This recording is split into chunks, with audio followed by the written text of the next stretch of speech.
হচ্ছে যে আমাদের দুই উপজেলায় আমি একটা আমাদের নারীদের জন্য, মা বোনদের জন্য একটা লিগ্যাল এইড কমিটি করতে চাই। যে বিভিন্ন ধরনের সমস্যা কিন্তু আমাদের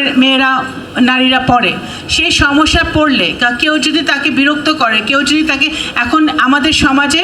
আমরা ইফটিজিংয়ের বিরুদ্ধে আছি, আমরা ধর্ষণের বিরুদ্ধে কঠোর আইন প্রয়োগ হয়েছে, যাতে এই সকল ঘটনা, মাদক, ধর্ষণ, ইফটিজিং, এগুলো যেন নগরকান্দা, সালতা তথা বাংলাদেশে না থাকে, এগুলোর বিরুদ্ধে কিন্তু সরকারের অবস্থান, প্রশাসনের অবস্থান। তারপরেও যদি কোনো নারী, কোনো বোন যদি এগুলোর শিকার হয়, সেটার জন্য আমাদের নগরকান্দায় একটা